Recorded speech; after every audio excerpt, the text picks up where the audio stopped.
Welcome to Directionally Correct, a Felix podcast with Cole and Scott. Today's guest, nobody. There you go. There we go. I love it. Thanks to our sponsors, One Model. One Model helps people leaders at large organizations make consistently brilliant talent decisions by unlocking the analytical value of the data dispersed across your business. One Model's people analytics platform takes all of the heavy lifting out of data extraction, cleansing, modeling, analytics, and reporting of enterprise workforce data. One Model pioneered people data orchestration and has perfected the ethical use of AI and data science for leaders who need transparent and explainable decision support systems. HR and business teams trust its accurate reports, analyses, and storytelling capabilities. Data scientists, engineers, and people analytics professionals love the combination of governance and flexibility that no other workforce insights platform can provide. To learn more, book a demo at onemodel.co/directionallycorrect. All opinions are our own and do not reflect those of any other organization. We got to keep things fresh, though. Like, how's Gen Z going to respond to us? I think I disagree with the notion that we have to keep things fresh. Our audience, like, we can get sweet shirts. Do you really think anybody in Gen Z listens to us? When does Gen Z end? Like, are they like 27 now? I don't know when Gen Z is. Let's stipulate that they're 25. Do you think anybody in Gen Z, anybody 25 or younger listens to our podcast? There has to be some grad students that do. Yeah. And if you do, email Cole. He's waiting to hear from you. I'm not. I am definitely not. Cole he's asking, he needs more things to do. You know what I have heard, though, is that Scott is actually waiting for you to email him. He does real research. He wants to talk to you about it. So, hey, everyone email me. See what happens. By the way, he also doesn't answer emails. So he's sending you off the trail. He really wants you to find him in person. I apologize, everyone on LinkedIn, for all your invites and messages that are just sitting there. It's really sad. Like, I go in and like there's people I like, I respect. Sorry. Like I see you sitting there. I'll get to it eventually. I pop in like once every 3 months. The funniest thing to me is I have to explain you to other people. How does that go? Well, because like people assume that you're rude or breaking social convention. I'm like, nope, that's just Scott. He doesn't hate you, I swear. He doesn't hate you. This is just him. No. Yep. I just can't be bothered. I hate to put it that way, but like it's a self-protection mechanism. Like, yeah. I get overwhelmed. I get so overwhelmed. I get overwhelmed by text messages from loved ones. I'm like, oh my God, there's a lot. So how many is a lot? Like 2. 3. Yeah. It's like a very not a lot number is a lot. I mean, if it's a lot, like a truly a lot, it can be overwhelming, but no, I kid, of course. What I dislike, we never really talked about this. Like, I love talking to the people that I love, this sort of thing. But what I cannot stand is like texting behavior where someone will write 3 words, 7 seconds later, send me another message, 3 words, another message, 3 words. So you get like 15 in a row. Mm-hmm. It's like, and the entire time my phone's going ding, ding, ding. It's like messing up my TikTok video or something. Yeah. And I imagine that's what text messages were like when they were using like a stone and chisel. So you could only do 3 at a time. It's like, it better make it worth it. You know who you are out there. Scott, what are we wearing? Well, I mean, this is all you. This is Cole's doing. These are the ugliest fucking shirts on planet Earth, but the first directionally correct shirts do exist. Scott has one, I have one, and our beloved patron Emily Pelosi has one. These will never see the light of day again. They're awful.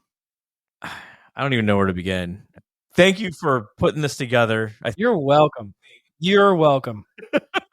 This is not a reflection of your design skills. This is what they gave you, right? This is not what you ordered. They did not give me what I ordered. Okay. It's correct. And I was actually trying to create a way for other people to be able to buy them as well if they were interested. And they just screwed the pooch on this. So. It's cool to have like a directionally correct store so that people get themselves a little pencil topper or something. Needless to say, no directionally correct store is in our future plans at the moment. Why does Emily Pelosi have one? She is, I can't remember the name of it. We have like 2 levels of being a patron, and she's the only one at the premier level. So thank you, Emily. You get a really shitty T-shirt as a consequence. You're welcome. She's my number one celebrity crush. This is great. It's a very circular thing going on It's here. not creepy at all, and you keep bringing it up. So well done. I love Emily so much. Can I be a level 1 Patreon? I mean, if you want to be, Okay. I I might. I don't know. yeah, all donations are welcome. Email me. We'll see what happens. It will. You got me there. But I did want to say, I think this is the last episode of our sponsorship with One Model. Yes. So I did want to say a big thank you to them for sponsoring the last 15 episodes of the podcast, and actually kind of make an announcement of sorts. We will no longer be taking sponsorship of the podcast, which I'm pretty excited about.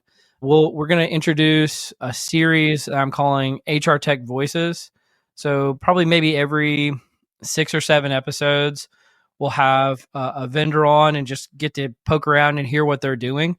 But we're no longer going to have sponsors of the podcast. And partially that's due to the fact that we have some really great patrons like Emily and some others. But just really appreciate our previous sponsors. But I think this will kind of free up our ability to just let our creativity run wild. So I'm excited about it. But yeah, I don't know. Do you have any thoughts on that, Scott? No, I really appreciate, obviously, the support that other people have given us. It's allowed us to carry this podcast through and, take care of some editing and some house cleaning. And all this costs money, right? And we're not getting rich off this by any means. Time is money, baby. Time is money. But I mean, being able to have a little remuneration and being able to pay the bills is always a good thing to keep doing this. I always tell people when they ask me off the podcast what it's like, and I say really the only fun parts of the podcast are the actual recording of the podcast, but that's the tip of the iceberg. Everything else sucks and it's no fun at all. But what this podcast, I mean, I think you would agree with this. It would have ended if we hadn't taken sponsorship money, because we would have had to keep doing all this stuff ourselves, and we would just quit already. So we've talked to other people that do edit their own podcasts and take care of everything, that don't have sponsors, and we were doing that for a while. We were, and it's a lot. It's a lot of work. Yeah. So, I mean, it really does power our ability to do this. So we're very grateful to them, but I'm also grateful for the fact that, we're moving away from that. And I'm looking forward to this series that we're calling HR Tech Voices. We're going to get to hear from some cool companies. So what does that look like? I really don't know. This is more your brain. We're still kind of figuring it out, to be honest with you, but I think we've got 4 of them booked out for the coming year, and just talking to companies that are doing interesting stuff in people analytics and the HR tech space, and just hearing what they're about. Well, I think with Gen AI, just how fast things are moving. Just think how far we've come in the past 2 years. Yeah, I know. It's wild. We haven't improved at all. I agree. Us? Yeah.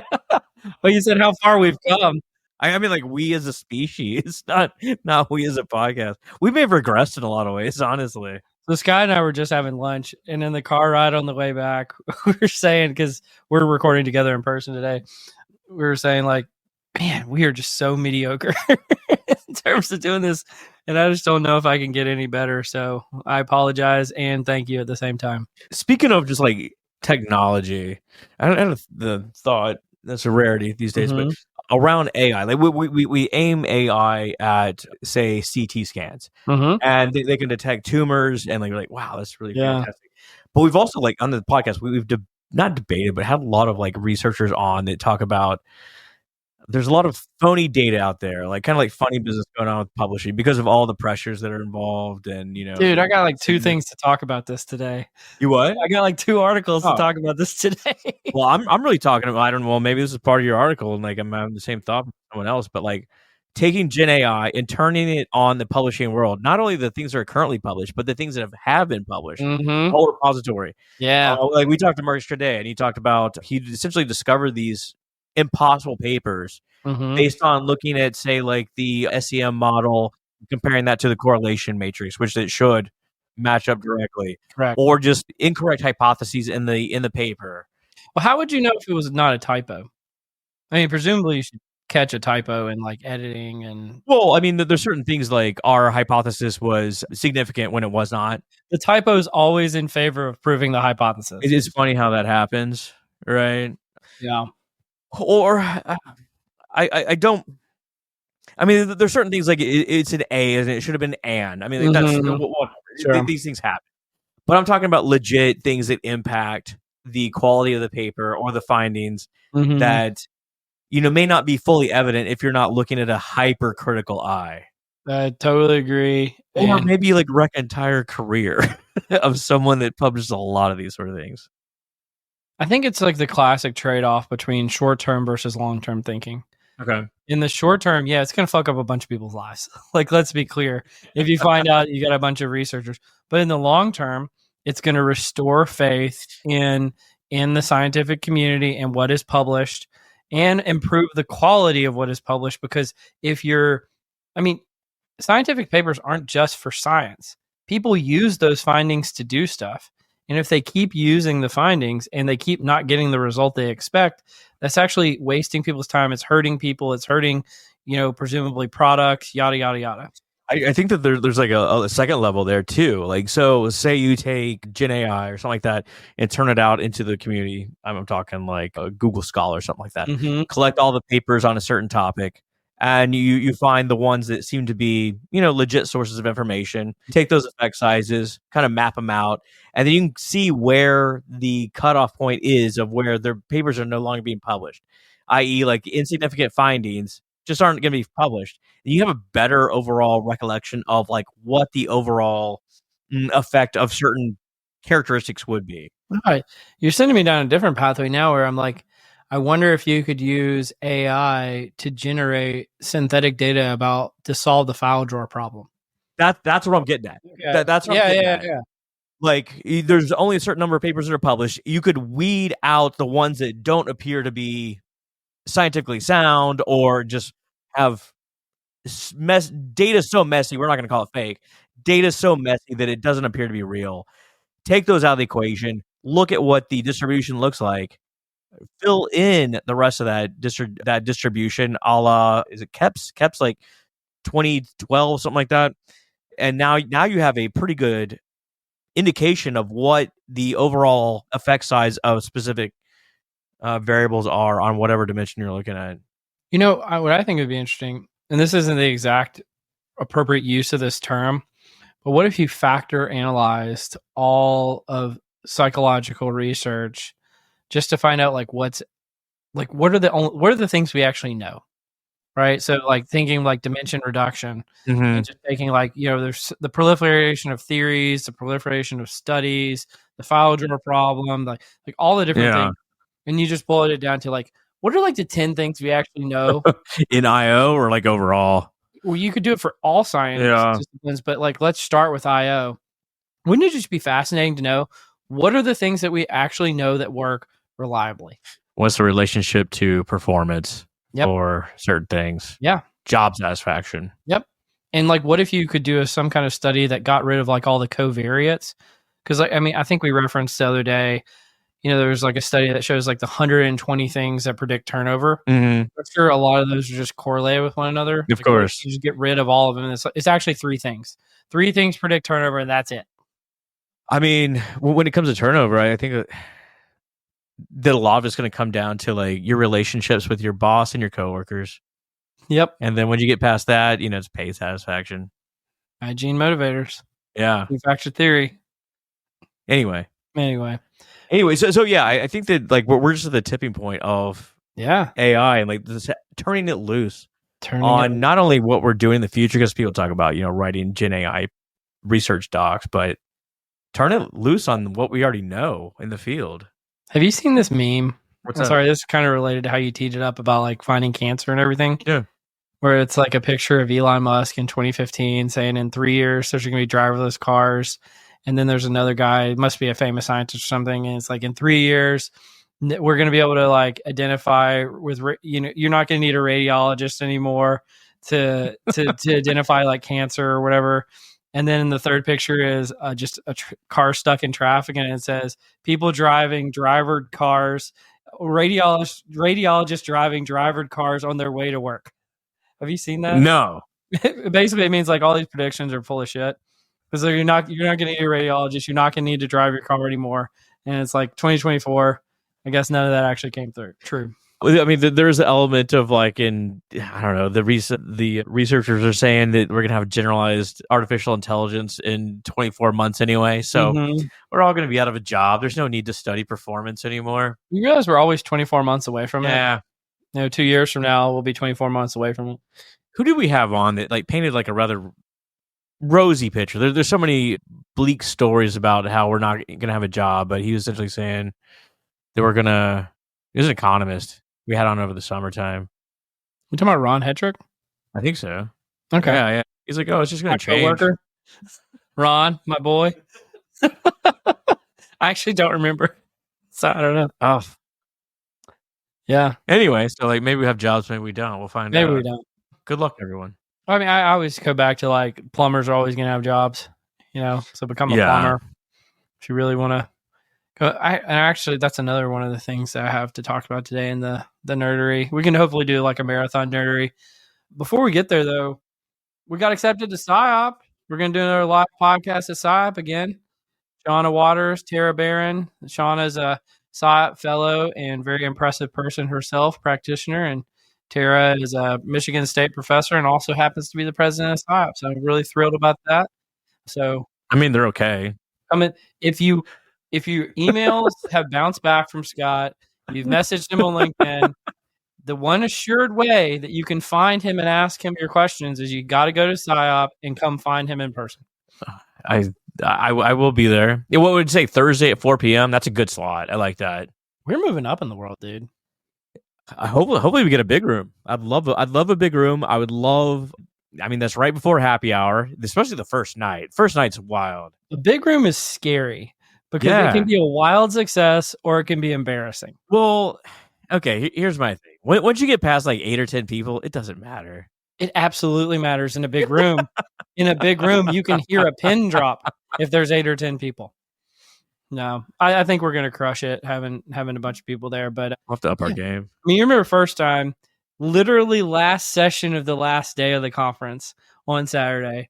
Then they moved us up a day to we were first session of the day, 8 a.m. when everybody's coming in with bloodshot eyes. And then now we finally moved to day one. It is I think that's last session of the day. It might be second. I think there's a 5 o'clock session, but this is even better. This is even better than 5. This is primo territory. Yeah, agreed. So well done, PsyOp. Thank you. They know what they're doing. They know what they're doing. They know who we are. Do they? I don't know. I'll tell you my first. You submitted it, so you sent me the text or whatever. Like, hey, we got it in. You know, my first thought was like, which Patagonia am I going to wear? Am I going to wear my dress Patagonia? I've never seen your closet, but I imagine your closet is just one row of gray Patagonia shirts, and you're like, which one will I wear today? I mean, it's exaggeration, but you're not totally wrong. I mean, now there will be one Directionally Correct shirt amongst the Patagonias. I don't know if this is going home with me, honestly. This is going to get framed eventually. So put it in the Hall of Fame. Absolutely. Put it in the Hall of Fame. No, that's very exciting. It's always a good time when we do these sort of things live. Mm-hmm. We've done a few live ones outside of PsyOp, and now this will be the third live PsyOp. This is great. Live PsyOp. We might even do one at the PsyOp People Analytics LEC, which we'll probably talk about later. I wonder if we can get some like crowd participation, like sort of integrate them somehow. We'll have to think about it. No promises right now, but just kind of thinking about it. Well, again, to the point about the iceberg from earlier about the fun thing is recording, but the non-fun things are everything else. The thing about getting crowd participation is we'd have to figure out how to freaking record it because you have to have like a mixer at that point. And there's just so many different like little idiosyncratic things that go into doing this and making it work that nobody thinks about. So, and this is what gives me nightmares. I mean, I told you last time at PsyOp, I got there our recording was at 8 a.m. I got to the room at 5:30 a.m. and was still not ready in time for the recording by getting everything set up. So this is what gives me nightmares. It's greatly appreciated, but I can tell it puts you into like a mental pretzel. It like really you really dislike you. I think you like it secretly, like a sadist. I think you're wrong. I don't like it at all. I pulled down some things that I'd had on my list for a while to just kind of like talking points. And I can't lie, they're kind of dark. This is probably why they've bubbled to the bottom of the list and haven't. Well, maybe we can bring some light to the darkness. How about that? Number one, have you ever been in a fight? Yeah. You fought a kid or an adult? Yeah. I got suspended from school. Fought a kid as an adult? No, not as an adult. This was in high school. But yeah, You got suspended. Yeah. Nice. Not going into it. But yes, I have. Have you been in a fight? It was 2nd grade. Yeah. I can't remember his name, but I remember his face. Yeah. It was something about the swing set. I can't Never remember. forget that face. Never forget him. No, so it's a weird sort of thing, right? I've been in a few fights actually, but that's the one that is most memorable. What did you do? Like, why did you piss him off so bad? I mean, anyway, continue. Oh, okay. Here's a different one. Have you ever had a girl to tell you get in a fight? Go fight that guy. That's how you know you're dating a crazy girl. Yeah. Like, nope, not. That's run for the hills. I've seen it happen. It's never happened to me. Yeah. Yeah, you don't want that. You don't want any of that smoke. We know somebody that had their phone, like somehow their phone got stolen and had it tracked to some house in Monroe. What? And they knew where it was, and they were trying to send someone, trying to be as vague as possible. They're trying to send someone into the house to go get this phone from these people that stole it. I was like, that's a lot. That's a lot. Which is worse? We're at that time of year. You get these sort of Sarah McLachlan dogs shivering on the TV. In the arms of the angel. So yeah, you got the shivering dogs or the African children with the cleft palate. Yeah, I just don't see those much anymore because I don't have cable. So okay, that'll do it. Yeah. Almost everything I have now is streaming. The only thing I watch live anymore is like football, and that's where you get the commercials. Well, I mean that makes sense. What do you binge watch guy? Like go ham on something? I wish I could binge watch. My kids binge watch.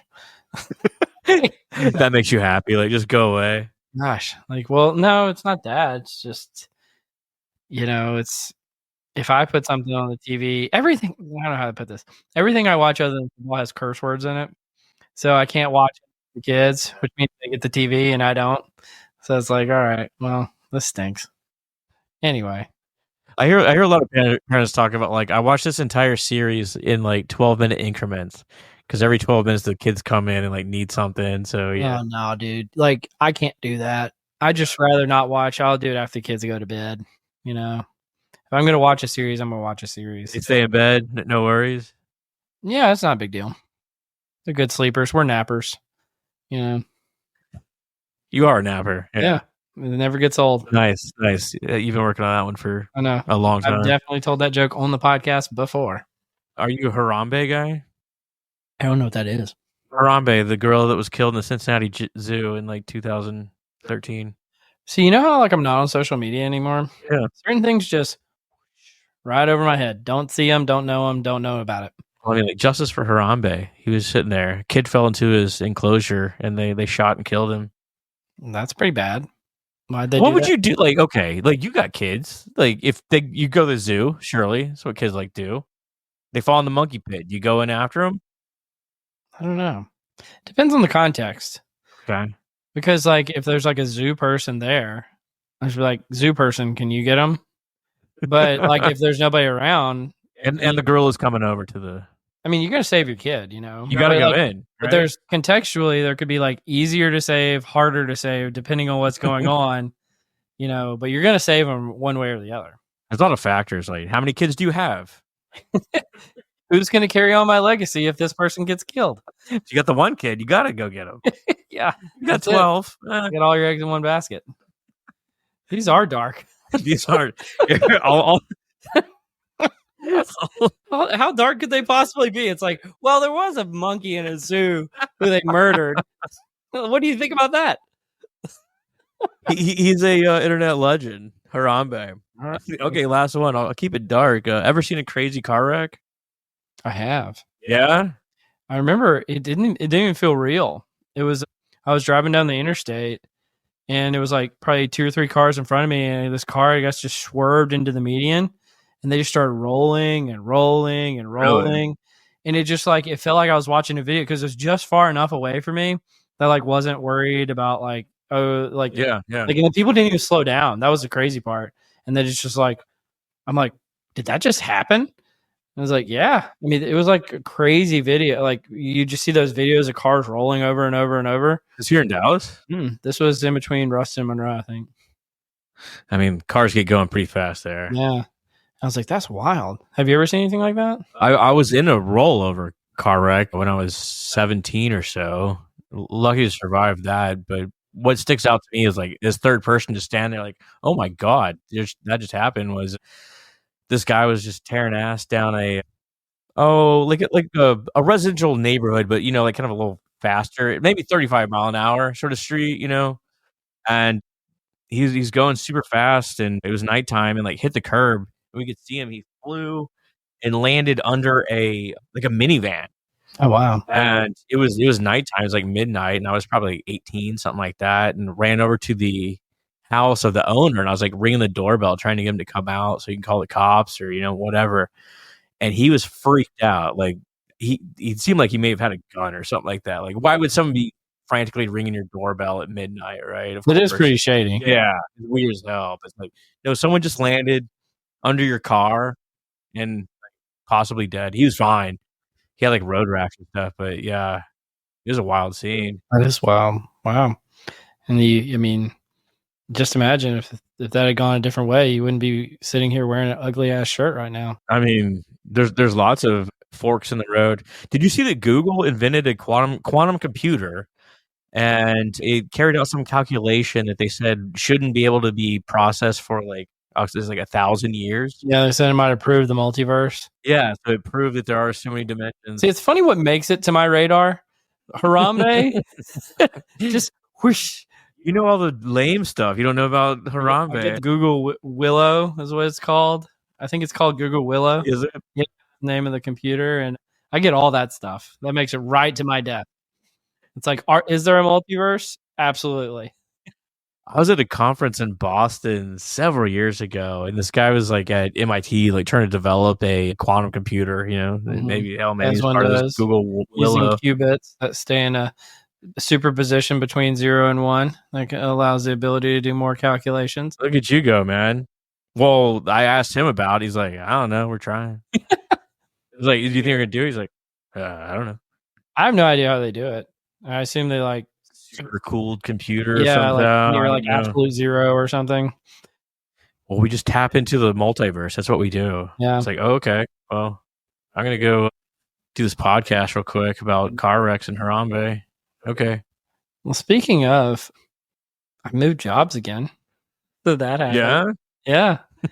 Well, what's crazy is what I'm psyched about personally is I can talk about work again on the pod. Yeah. Gosh, that was annoying. Well, what, you just feel more comfortable about sharing? Obviously, when you work for an organization, they don't necessarily want you to give them the way. Dude, I could have gotten fired. That'd been super lame. Like to just share like a positive story about work, and it's like, oh, and by the way, you're fired. So I don't know. I'm just pumped. Getting to join Lighthouse, previous sponsor of the podcast. Ron Hetrick is a coworker of mine now. So is Mark Hansen. Shout out to Ron and Mark. Ron and Mark, the greatest. But yeah, it's good times. Good times are coming. Yeah, you seem happier. You seem like just a fresh start. That's great. It is, and yeah, I mean, like, I liked it before. When I was at Orgnostic, getting to be on the vendor side. It is fun. It's a different. When I joined Orgnostic, and I feel this again immediately, is I realized that I had plateaued in my development because I just started like, it was kind of like Groundhog Day. Okay, we're doing this to predict turnover again. It's just like, you're not really growing. You're not really learning new things. And then you go into a completely different kind of swim lane of work. And it's like, you're back to being a beginner again. And it's so fun in a lot of ways. So I'm pretty excited about it. And then it's also new in the sense that getting to be kind of like a people analytics or an IO-psych type person at a company with a bunch of economists is super interesting in itself. And so I'm learning a ton. I hope they're learning from me too, but I don't know if I have much to offer. But so what are you doing over there? Well, I'm leading the research. It's kind of like a few things, but I'm leading the research. It's a VP of research innovation, and talent insights. So the innovation part is improving our product.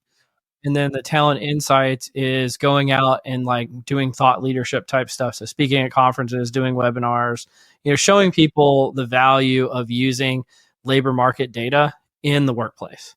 And so it's pretty neat. And I'm pretty excited about it. That's great. You can like apply these principles of psychology that these economists have no idea about. Yeah. When everybody thinks that psychologists like read minds anyway. It's such like a old, hashed out joke where it's like, oh, you study psychology? What am I thinking right now? Like, okay, whatever. It's like, no, we just have this LLM that just told us all the variable relationships and we can apply it all here. No more need for our psychologist or anyone else. Well, I'm happy for you, man. That's great. It's always good to have a fresh start and learn new things and grow. Like I know plenty of IOs that have been doing, say, engagement surveys. They've been launching the same fucking engagement survey for like 5 straight years. Like, how is this any different from year 2? That's a really good question. And I just, I think this is actually one of the things I think is fascinating about psychology is the whole concept of individual differences. Like, I can't imagine doing that, but there's people out there that can't imagine not doing that. Does that make sense? There's definitely find your groove and go for it. Yeah, totally get that in a lot of ways, but also it's like binge watching shows. Sure. It's like I've had enough Criminal Minds for one day or whatever. I don't know. I've never actually seen that show. Like one of my favorite go-to questions, and you even heard me do it at lunch today, is I always just ask people, "Do you like working here?" Yeah. Right. I just love that question. And the funny thing is, you'll hear everything. Some people will be like, "You know what? Don't have to think too much here. It's great." Mm-hmm. And then sometimes people are like, "I get to think a lot here. It's great." It's like those things are polar opposite. And yes, and I mean, there's certain folks that they just want to be told what to do and move on with their life. Like, okay, that's what I do, and I should go for it. Other folks like, no, I want to think critically about this thing and like how to make it better. But both are being productive. Yeah, both are meeting their, the work demands. Yeah, but it's just different ways of thinking. It's like comfort with ambiguity almost. I don't even know how we got on this like tangent here. Well, I want to ask you this actually. Yeah. And I mean, you don't have to share like any particular like bodies of work or anything like that, but why do you like people analytics and psychology? Like why? Because I think that's like the subtext of a lot of what we talk about, but we never actually say like, what do I enjoy about doing it? Yeah, I think at the root, one, I like the basic psychology research. That's what gravitated me towards it as a student, right? I love the ambiguity and problem-solving nature of what I do. A lot of this stuff has never been done before. So I get to go out and like research what other fields are doing. And at the end of the day, it's not true for every IO, but definitely for me, I feel that I'm a tool builder. So building tools that other people can use to make the workforce better. He's a tool builder. Yeah. I'm not a tool. I like to think that I'm not the tool. You were going, I was like, no. I got a tool shed. Like what's the funnest kind of tool to build, I guess is the way I would put it. Oh, well, I mean, it's not like a hammer and a nail situation where like everything's a nail. It's definitely like sometimes I never wanted to build a shiny dashboard again, but I can. This sort of stuff. Air 5, right there with you, man. No, never again. It's not necessarily the building of the shiny dashboard. It's the people that critique the shiny dashboard that are the real issue. Of like everyone's got an opinion on like the color and the font and like this sort of shit, and it ain't easy to fix because the code gets really complicated really quick. But psychometric instruments, I mean, I did that for many years. That's a lot of fun. Even documenting it after a while, like you work yourself into a mindset of like enjoying this sort of stuff. At least I did. Let's see what else. Obviously, I got a bunch of network analytic tools. I've got the Scotty Hines R package. It just I forgot about that. The Scotty Hines R package. I've been updating it. Go to GitHub, get the latest version. I got a suite of exploratory tools that'll run through the major the statistical analyses that you can use and input as many variables as you want. They'll just rip through them. It's pretty awesome. We got hey Cole. Recently, we just updated it with linear discriminant analysis and XGBoost. So you just like pop in the variables and do it for you. Woohoo, baby! Oh my God. I can hear all the ladies running right now. I can hear all the data excited. scientists just sprinkle a little XGBoost onto their model. Bring on the economists to shit all over it. Let's do this. Yeah. Well, I feel like this is kind of one of my running theories about data science in general is that there was a point in time where you like actually had to like build out an algorithm. Yeah. And like data science required skill. And then there was a point in time where it was just like you just needed to know that just throw XGBoost on it.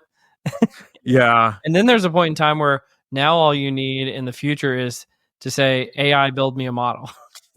And it's like it's progressively getting to the point where there's like you used to have a ton of skill to no skill. You ain't wrong. Yeah, it all seemed to like culminate within the past like maybe 3 or 4 years ago. You got up to like XGBoost, and then you got into this sort of ensemble modeling where it's like maybe we'll combine a little random forest, maybe a little XGBoost. Maybe we'll do multiple XGBoost and then make a mega XGBoost. That's what I'm saying. Yeah, you combine all these models together to have the best overall result, and now you'd be like, I'll just throw an LLM at it. I'll just throw another XGBoost on top of the LLM. Yeah, and just automate the entire process. It reminds me of it's like, when your kids are like, you say, yeah, I win times infinity. And then the other kid says, infinity times infinity. Ooh. It's like, and put XGBoost on top of it. You guys are using irrational numbers. What's going on? I don't even know what those are. I always faked it like I knew, but I never knew. No, that's where I don't even like. Congratulations on your new job. I think that's where it all started. I don't know. It doesn't even matter at this point. Doesn't matter, dude. You want to pop in some? Well, I do have a question for you, real quick, before we get into any confusion matrix or more darkness. Yes, I am a Harambe guy. Are you? What? Okay, can we circle back? What is a Harambe guy? What does that even mean? I don't know. It's just a question. Okay. Do you like Harambe? I guess. You tall. I'm a Harambe guy. I don't know. It's whatever you want it to mean, I suppose. Okay. I'm lost. Well, I was gonna ask you, we're entering a new year. I think when this comes out, it'll be the new year. Do you have any resolutions? Anything you're looking forward to in 2025? I mean, obviously, I have work things that I can't talk about that I'm really, really excited about. Boom. I'm excited for the PSYOP. Yeah. Coming up, we have at least one we're going to be presenting. We have a session. I'm expecting a second session. I think you have 2 sessions as well. I have a second session as well. What we talked about also going to the PSYOP. What are you putting together? Yeah, so I think I'll probably bring Stephanie Murphy back at some point to talk about it because she's co-chairing. Co-chairing it with me. But Alexis Fink reached out a while back. She's the president of PSYOP and asked me and then Stephanie to co-chair the PSYOP People Analytics Leading Edge Consortium, which is going to be next October. We have a just stellar lineup of co-chairs who will also be presenters. And it is going to be just the bomb.com People Analytics Conference. And who knows, maybe there'll be a live Directionally Correct there. So we'll see. Well, I mean, you're neither a leader in the AI space nor the people analytics space. So we had this. What do you know? Oh my God, that was hilarious. And I got to give Kristen Sabo, a previous guest and friend of the podcast, credit. So we submitted a PSYOP session this year about people analytics, like leadership or whatever the topic is. And it's, it's just a rock star lineup of folks who do people analytics. And one of the reviewers we ultimately got rejected said, none of these people are neither people analytics nor AI experts. And they rejected us. I was like, if we're not experts, who are the fucking experts?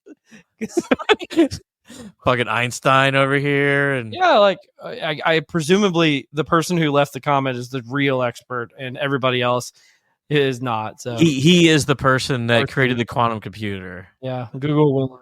It is such a luck of the draw. You don't know. Like, I think this year they solicited, like, if you submit a session, you have to be a reviewer. Did they? Yes, I believe so. Okay, I always review anyway, so I don't have to think about it. But yeah. So I think you had a lot more blood in the game. That's a weird phrase. Blood in the water. Yeah, whatever. Sharks in the water. Fresh blood. Red ocean. Yeah, I've said fresh blood a few times. Blood. New blood. Yeah. Blood. I think that there's also, like, PSYOP's also, like, at a crossroads. Not a crossroads, but a a weird like mesh point of, it always has been, academics and practitioners. Yep. I think the academics are looking for a certain thing and practitioners are looking for something else, and trying to balance those two and bring it all into like one overall conference it's a challenge. It's kind of a schizophrenic field. It has two names. It's industrial and organizational psychology. It is scientists and practitioners. We're the kind of people who can't figure shit out. We're always in a state of trying to mesh. Yeah. Anyway, you want to do some confusion metrics? Oh wait, hold on. Are you looking forward to anything else? Sorry, I never asked you to return. I am actually looking forward to the PSYOP one. I'm pretty psyched about that. I don't usually get psyched about conferences because generally speaking, they're not usually that informative, but I think this one will be.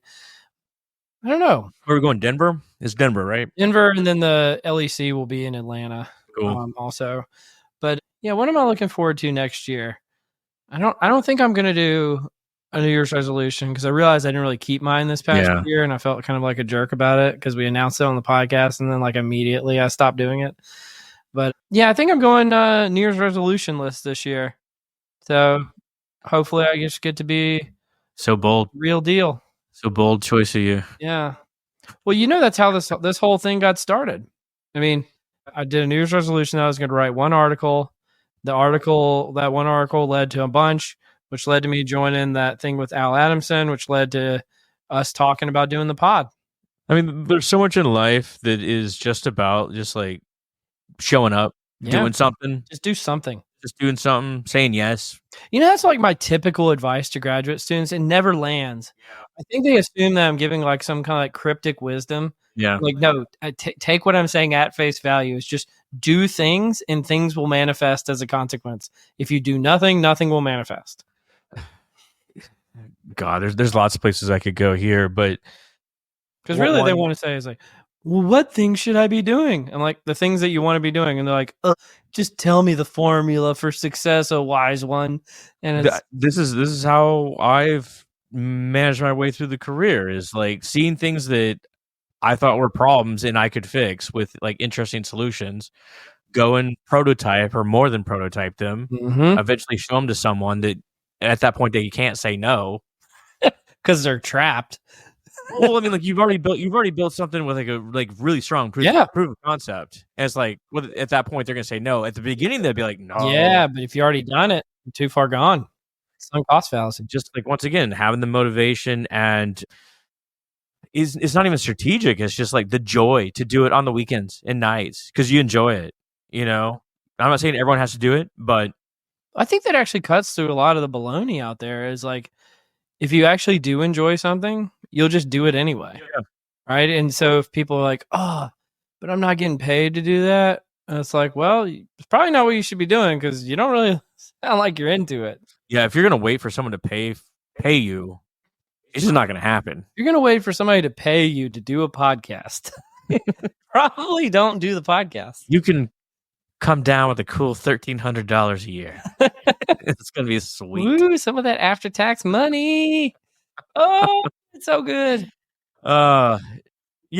Like grad students out there, just take calculated risk and go do it. I think we already established nobody Gen Z is listening to the podcast, so not graduate students. Maybe we have some non-traditional students. Maybe some 40-year-olds going back, getting that master's degree. Good on you. Good on you. Years ago. Continuing your education. Well done. You want to do some nerds? The nerdery.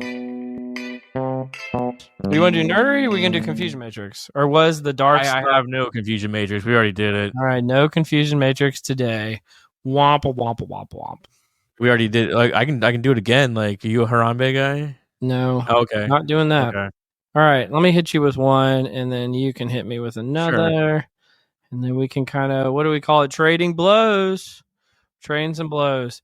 I was actually going to cover this the other day, but didn't get around to it. Sounds risky. Another Ethan Mullet classic says, people don't realize that AI labs mostly do lab things, shipping models to beat other labs. AI is a general technology. They have no idea what the ideal use cases for your job or industry are, or how good their models are at those things. You have to figure it out. And he keeps going on and on. But basically, I think people are waiting on these magical AIs to come in and disrupt people analytics or data science or what have you. And essentially, his point is it's not going to.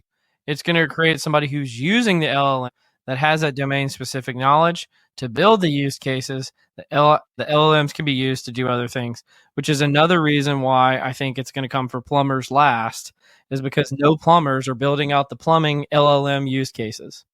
Yeah, I mean, it's if I had to put it in like people terms, I call it GMA. It's just general mental ability, right? It's just built for all around purposes. Which, if you are building like a product for everyone to use, yeah, like you don't want to limit it to just one special sort of use case. It is kind of wild to think about in those terms. It's like it is just general mental ability. It's generalized intelligence. Yeah. Has there ever been a product that was just intelligence? Even if it was poor, has there ever been a product that was just, it's just intelligence in a nutshell? I don't even know if I can wrap my mind around what you're saying. Exactly. It's just so profound. I mean, like, a good mood if you can't tell. Is it you are? I think you got the caffeine going or something. Yes. I mean, I guess in certain senses, like maybe the car, the automobile, it's used for you can use it as a truck. You can use it to take the kids. You can use it to take yourself. It's just transport in general. Yeah, that's transport. That's not intelligence.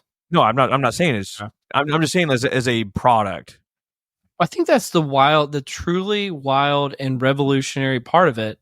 Is in my mind, I don't think we've had a product that was just blanket intelligence before, even if it was bad, and therefore just we're not used to it as a society because we've never had a product like that. I mean, there's nothing like it. The only thing that I could compare it to would be Siri, Alexa. Yeah, but those never worked. I feel like. Well done. Thanks for joining us, Siri. I mean, you had Ask Jeeves back in the day. Ask Jeeves was pure intelligence. Really great reference. Yeah. And it was just some, British butler who was answering your questions. Just a static image there, baby. Just a static image. No, that's really interesting. And Ethan Mullick is on it, man. He's out there. We love him. If you didn't abandon our podcast that one time.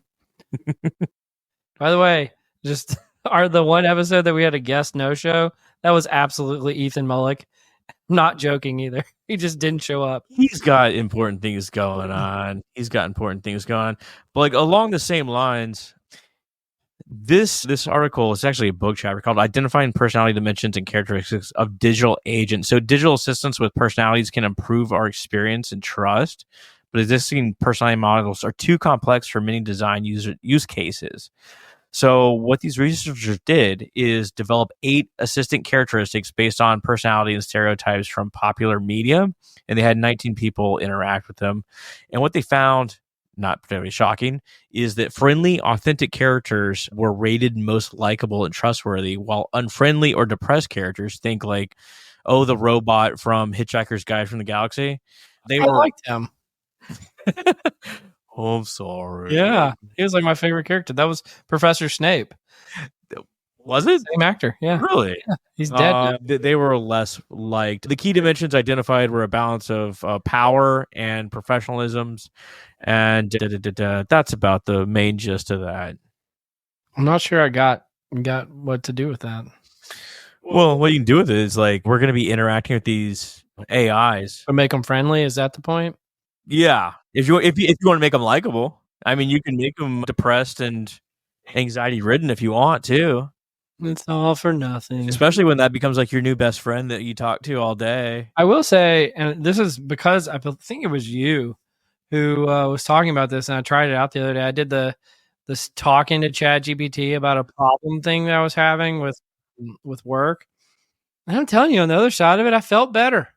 I really did. I was like, wow, was totally unexpected. I've heard people talk about it, but I actually did the voice thing and it spoke back to me. And I was like, this is really helpful.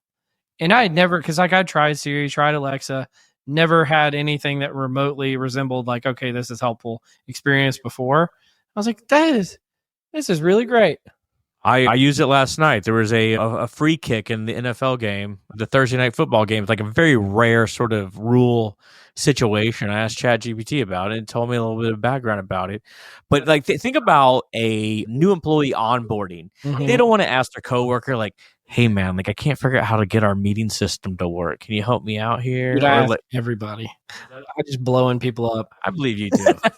We'll say normal people. Like they don't want to look foolish. Yeah. You give your little like onboarding buddy chat GBT or whatever LLM and ask all your dumb questions here. Then you collect all those questions and get rid of the people that you don't want to keep around anymore. Absolutely. I love it. I love it. Let me pull up the next one I got for you.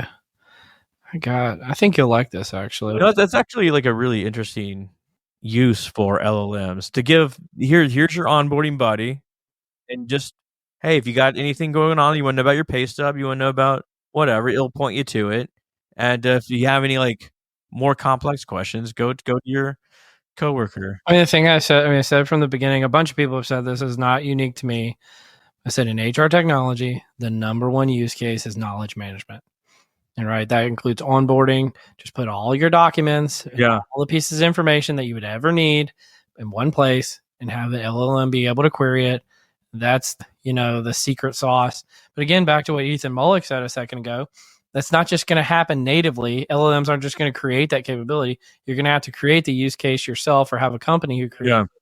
Otherwise, it's not just going to happen organically. This is where like there's two things. Like one, I appreciate the generalized approach. So if the LLM can do anything, you don't have to go to like 4 different links to do whatever you want. And 2, like the LLM has to do something. It can't just be like, oh, well, I'm just going to like give you some like little thought exercise. No, it has to like produce a document. It has to like help you do something in some way. Well, and the other thing too, and kind of we were talking about this at lunch today about, is it a tool that my golfing buddies would use? Yeah. Like everybody would use this because it actually, you don't have to look dumb to use it. Yeah, that's why it'd be a good onboarding tool. It's a great onboarding tool because it's like, ask all the secret questions you're too afraid to ask and the LLM will answer it. And it's like, it's the perfect set of incentives for why people would use it versus some things that you're creating. Yeah. No one's ever going to use that LLM thing. It's like, we're going to get LLM that's going to figure out the toilet paper. It's like, well, no one's ever going to use that. Sorry. I mean, like I used it as a hypothetical, but I definitely had to ping someone I knew at my company to figure out how to set up the meeting system. And I just set up one call with you because I messed it up with our VP. And then there's a cutoff point where you've been there too long to ask. Yes. You're like 7 years in and people are like, you still haven't received a paycheck and you never told anyone? I was just too afraid. I'm sorry. Owed like months and months worth of back pay. All right, let me hit you with one. This is a little bit of switching gears. This is good stuff. So it comes from an article called Beyond Change, Personality Environment Alignment at Work from Denise Onez, big PSYOP person, and a few others. And this guy Cheeseman put together a LinkedIn post about it. Really great name, all-time name. And it talks about how researchers are looking into something really interesting, how our personalities change or don't change as we get older, especially at work. And what they found is, because I was always kind of the mind that personality is, again, an individual difference, relatively stable throughout your life. But what they found is that your personality is mostly set by age 30. After that, changes are incredibly slow. They call it glacial. The biggest personality changes, however, happen in your 20s. All right. And once you hit 30, your personality tends to stay quite stable. But between those two ages of 20 and 30, that's the time where work experiences and life events like getting married or changing jobs are the things that are likely to change your personality, which is fascinating. Interesting. You also have the frontal cortex finally fully develops at that point too. So once your brain is solidified, pretty good. Did you go through any like big changes in that period that you noticed? My riff on this is there's a reason why when you're like, they say like the peak age to join a cult is when you're 25 years old. And it's because you're going through, I guess your brain is finishing its development, but also you're going through the most personality changes at that time. But you're also the most kind of what I just call out to sea, right? You're not who you used to be. You're not your identity of who you were when you were growing up, but you haven't achieved the identity of who you're going to be in the future. And so all bets are off. You could become anything. And that's why the cult leader just swoops in and says, well, you could be one of us. Yeah, I mean, your 20s tend to be like much more turbulent too. Like you're changing where you live. You're changing, partners or whatever. It just tends to be a lot, or you're like moving from job to job, trying to prove yourself. I mean, it just tends to be like a much more stressful and it's turbulent. Turbulence is a good way to put it. It's like much more change going on. I feel like everything kind of goes dialed up to 11 in terms of how, like, 20s kind of suck. Yeah, they kind of. I mean, they're really great in terms of like you're in your peak physical shape and all that kind of stuff, and you're probably never going to know more than you know then. Yeah. But you're also like completely lost, and it's very challenging. No one has any value on you. You haven't proven anything yet. Well, you go through like all of your educational, learning, and each time you remember you become like a senior in high school and you're like, yeah, I'm the big man on campus. And then you become a freshman in college, you're like, I'm the small man on campus again. And then you join the workforce and you're like, I'm going to be on the low end of the totem pole for like forever. And then, 15 years later, you're like, oh, maybe not so much. I got 40 more years of this stuff. Yeah. Like, oh no. Oh, God, I'm going to do this till I die.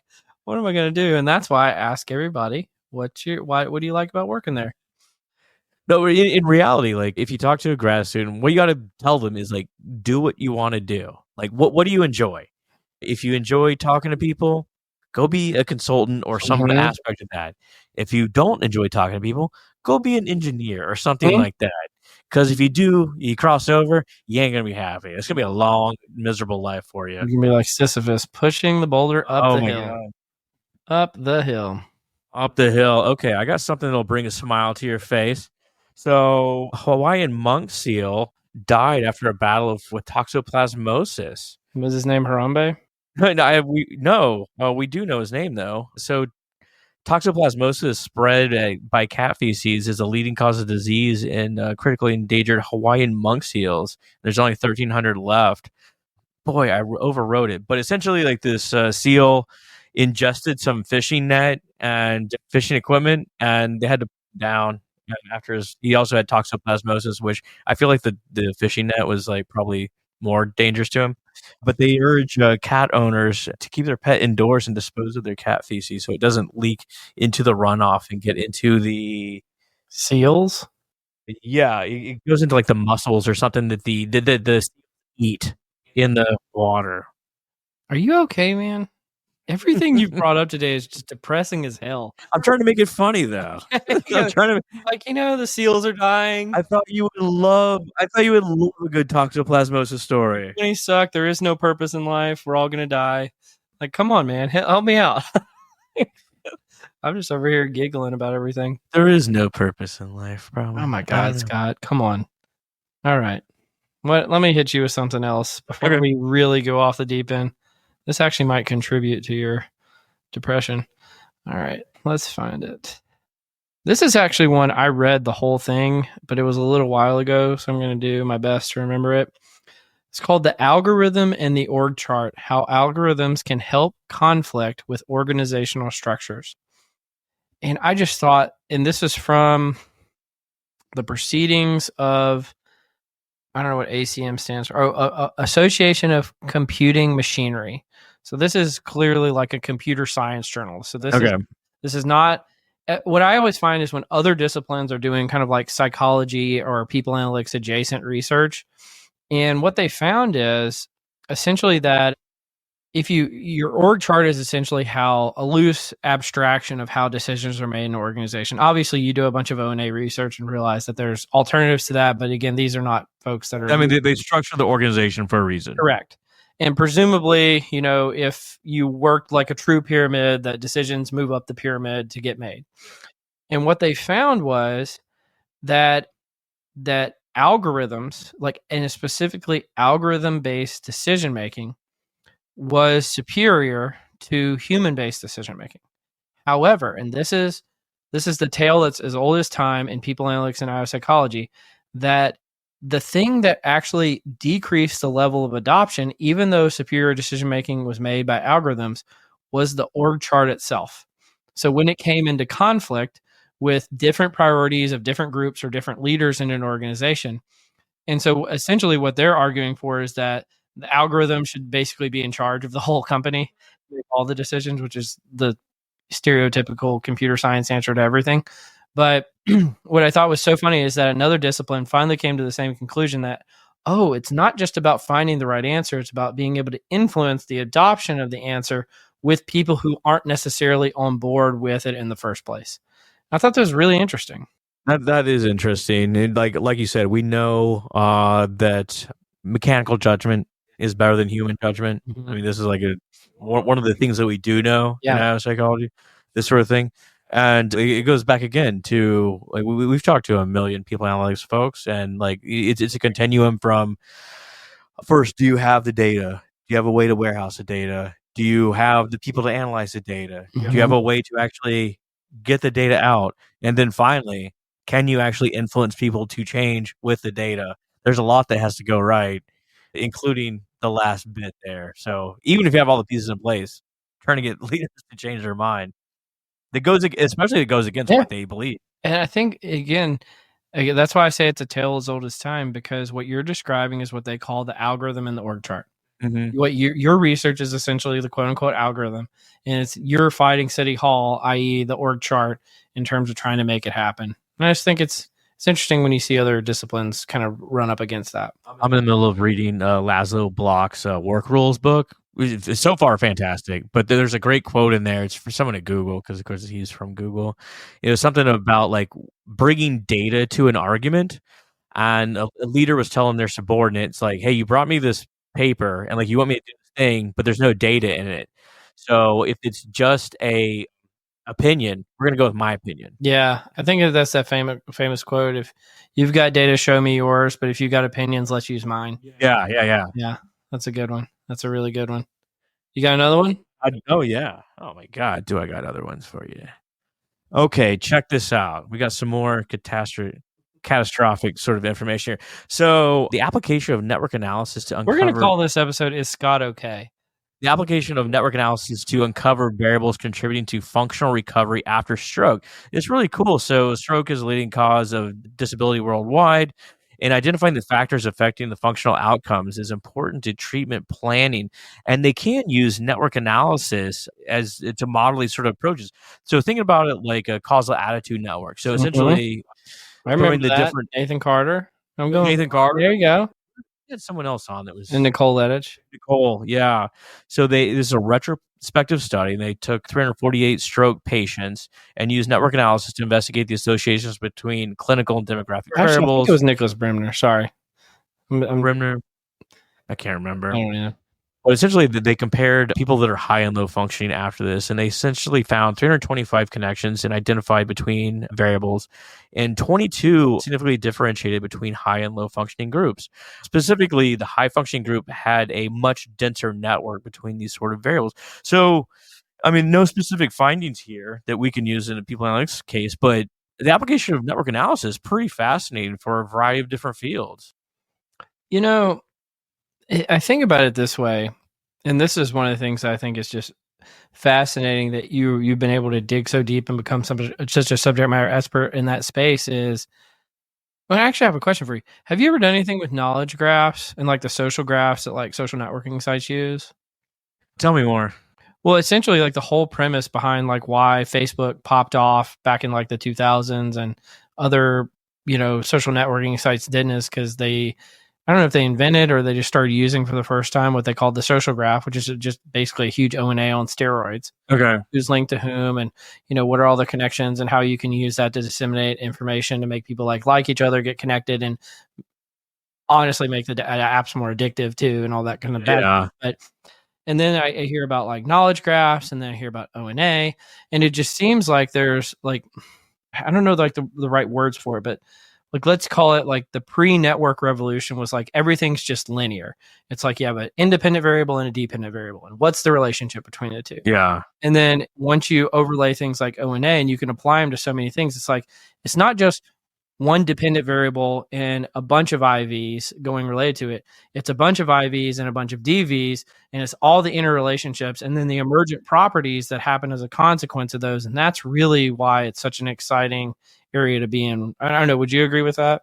Yeah, absolutely. So there's lots to unpack there. Yes, I do use. I can only say so much. I'll put it that way. But I do advocate and use for network analysis in a variety of contexts, such as causal attitude networks and other applications.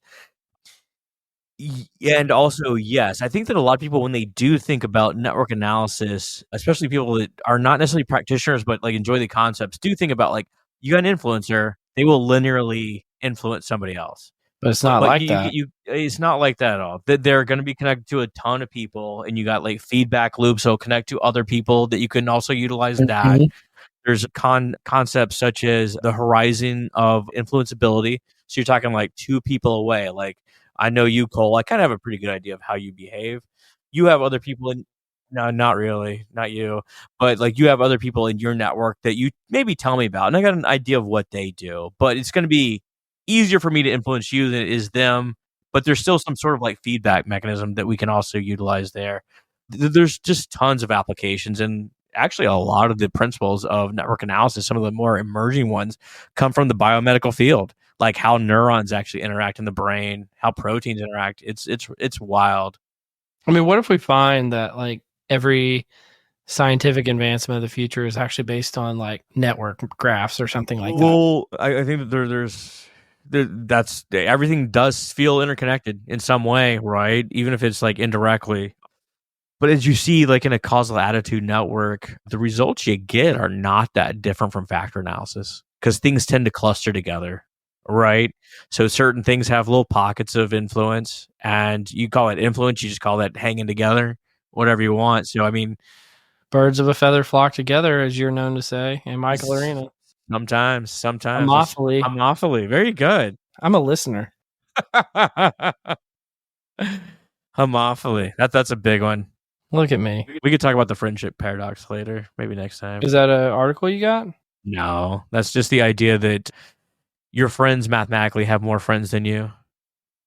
Have you ever heard? I heard something like this. Like every person has like one mother, or like what is it? It's like they have double the number of female relatives as male relatives. You ever heard this? No. And I guess it's because in the past there used to be like, what do they call it when you have multiple wives? Oh, polygamy. Polygamy. And so like there were more or more female ancestors than male ancestors because of polygamy for some reason. And like that's just a wild fact, I guess. Anyway, I ain't gonna fact check you, but that's your thing about like your friends have more friends than you do. yeah. It made me think about that. It's like a weird statistical fact that you would not be intuitive automatically. The here, I'll just go ahead and cover it quickly. The friendship paradox is that your friends mathematically have more friends than you because it's likely that you are not the highest connected friend in the group.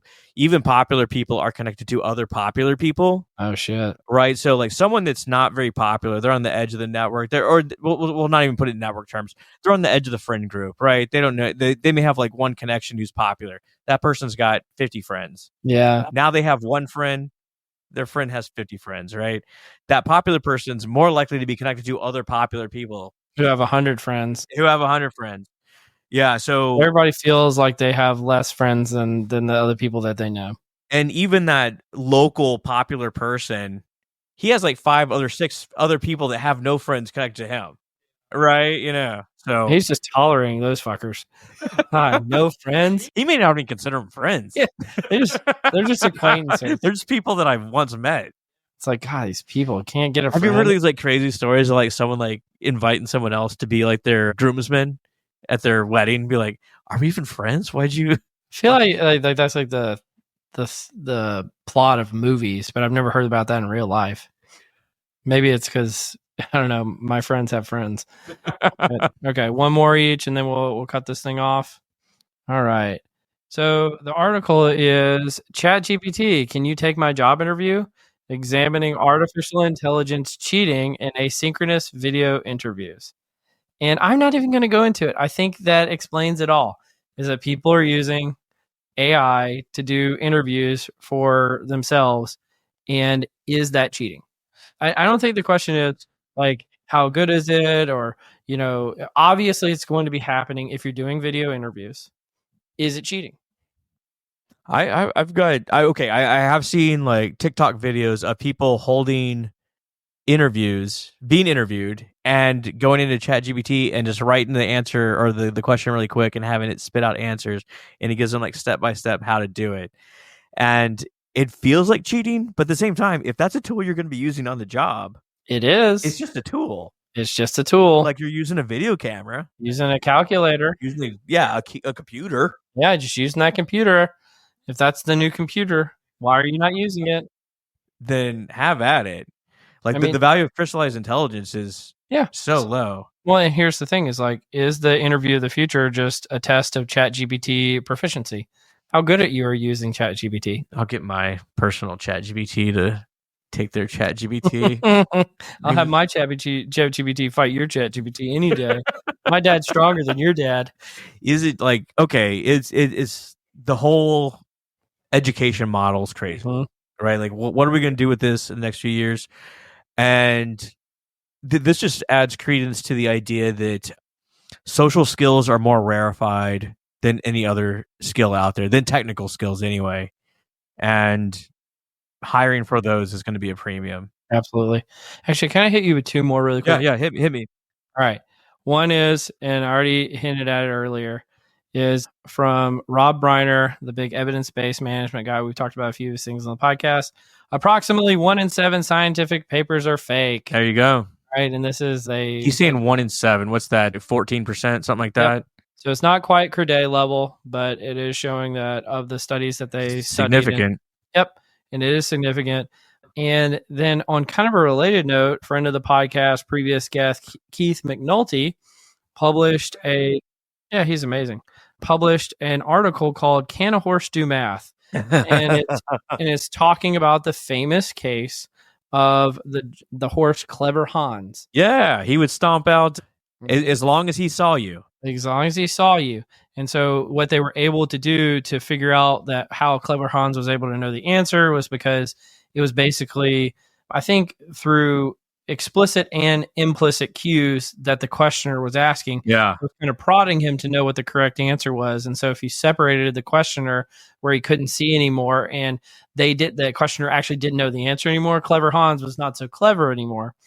And it makes you wonder how much of scientific research suffers from the Clever Hans problem of people wanting to find something or knowing that they would be rewarded for finding something, and then they find it, and then they Clever Hans that way all the way through the publishing process, and lo and behold, 1 in 7 scientific papers are fake, and the 6 of the other 7 suffer from Clever Hansitis, and that's where we're at. I didn't think about it that way. Like there are so many articles that are published with like pedestrian sort of findings. You're like, yeah, okay, we know that like not enjoying your coworkers is related to leaving the organization, right? Mm-hmm. Like having bad experience leaving the organization. But I always thought it was like people are faking novel findings, not things that they would just expect to find and no one's going to question it. Well, this is what gets back to my point from earlier in the podcast about doing a factor analysis of all the research to say, what do we actually know? What's not suffering from Clever Hans and what's not suffering from just deliberate faking, you know? And this is what I was saying too. Like you just like turn an LLM on. It's like, you know, your findings are impossible. Just sprinkle XGBoost. Yeah. We'll figure it out. You got one more for me? One more. Yeah. We'll end on a high. I won't be too down this time. So is this an accurate breakdown of what the South is? So have... Now we're getting into my territory. Yeah. You got the deep South from Mississippi all the way to South Carolina. They call the South, I guess it's kind of like a radius too. Like it all kind of bubbles out. But from Texas, Louisiana, Arkansas, Tennessee to North Carolina, sort of the South. They kind of call Oklahoma, Kentucky, West Virginia, and Virginia. And everything else is not the South, except for Florida, which is just called Florida. See, it says not the South, and it says Washington, Ohio, and Maryland. Or maybe that's just, am I colorblind? Oh, I'm definitely colorblind. Okay. I thought those were different colors. Does it look accurate to you? No. Oh no. What do you think it is? Well, the thing is, you almost have to do it on like a county by county basis, right? Because I'm telling you, Kansas and rural Missouri and rural Ohio And a lot of these in Pennsylvania, rural Pennsylvania, there's a lot of southiness there, right? But that's not the South. Not the South. But the other thing is they have Louisiana as orange, which is the South. And then they have Mississippi as red, which is the deep South. And I don't think anybody thinks that Louisiana is not the deep South. But then I think about it and I'm like, okay, all of this is the deep South, except for maybe Texas and Florida. And Texas Florida, has often been like an edge case in a it's lot always of been an ways. education. Florida's just Florida. It's its own like animal. And then all the ones in, well, actually I would say Oklahoma probably is the South, and they have it as like sort of the South. But then like areas like Virginia, I can't get behind Virginia being the South. I can't Virginia do was it. like historically Yes. the South, but not culturally at all anymore. No, even North Carolina. Yeah, I guess it is. It kind of is. That's why, I mean, they still sing Wagon Wheel in North Carolina. Oklahoma, no, I wouldn't call that the South. It is something. It's definitely not West. It's definitely not like Midwest. Yeah, I mean, I hang out with plenty of people that are from Oklahoma, and they don't seem like they're from somewhere else. I would lump in Tennessee. Yeah, I think it's pretty good representation. I probably Louisiana is deep South. It is for sure. Other than that, anyway, man. All right, that's a fun one. Let's end on a high note. Well, I don't know. Anything you want to leave us with for our first Colin Scott of 2025? Hey, looking forward to a great year. Good to see you, bud. More life podcasts, more fun to be had. Absolutely. You've been listening to Directionally Correct, a People Next podcast with Colin Scott, and today's guest, nobody. Directionally Correct is dedicated to you, our listeners, to help educate and entertain you on how to effectively do people analytics. By supporting this podcast, you are helping us continue to provide valuable insights and knowledge to our listeners. Please consider becoming a patron of the podcast. You can find the link to sign up in the show notes or at patron.podbean.com/directionallycorrect. Thanks for your support.